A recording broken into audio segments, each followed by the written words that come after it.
nkurikirana ndakuramukije, ntabwo nzi ibyo wiriwemwo, sinzi uko wabyutse, sinzi ko ugwaye, sinzi ko unezerewe, sinzi ko wahagaritse umutima, ariko dukwiye kuba kuri ino si twumvira rya tegeko rya Yesu ryo muri Yohana 14 ngo ntimuhagarike imitima yanyu. Hano ku isi nta muntu n'umwe adafise ikintu kimubabaje, abakomeye n'aboroheje bose bafise ibintu byabababaje, n'Imana irababaye kuko abanyabyaha baranse kwihana.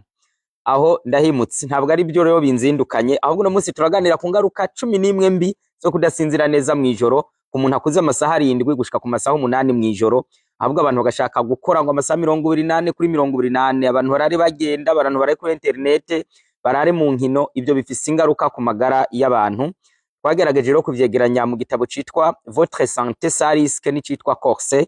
Izo ngaruka rero nizi zikurikira: iya mbere n'ubunebwe, ushobora kugira ubunebwe mu bikorwa by'umunsi ukurikira iyo bukeye.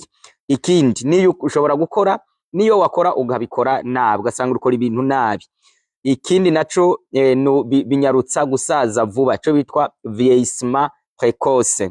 Ikindi naco bishobora gutuma umuntu yamana iminkanyari mu maso, bishobora gutuma wibagirwa ibyo waruzi, aho waruzi ibyo waruzi, ibyo wize wagera ku mbere y'ikibazo bikanyika, cyangwa ugakunda kugira ingorane yo kudafata mu mutwe, ukagira trou de la mémoire, ugasanga ntabwo ufata mu mutwe. Ibyo byose birategwa nuko abantu badasinzira neza. Ikindi naco ushobora kugwara diabete, ikindi ushobora kugwara indwara y'umurindi urengeje urugero w'amaraso, high pressure. Ikindi naco no kuvuga nabi nta mpamvu. Hari abantu ku isi umubwira ngo waramutse ngo ntumbona, wiriwe ngo niriwe nyene, ati none ko nta munyu hari mu rugo ga mugabo wanje ngo ndihinguriro rikora umunyu. Wa muntu yabatsitaye ngo warutongutoye ijana, ugasanga abantu sigaye bagendana imvugo mbi ariko zikomoka ku kudasinzira neza. Ikindi ni gushavuzwa n'ubusa, umuntu akagira ico bitwa irritabilité mu ngeso ziwe, gushavuzwa n'ubusa. Ibyo byose birashobora gutegwa no kudasinzira neza. Mu miganiro 3:13 handitse ngo ahiga umuntu aronse afise ubwenge n'umuntu yaronse ugutahura, ico bitwa comprehension.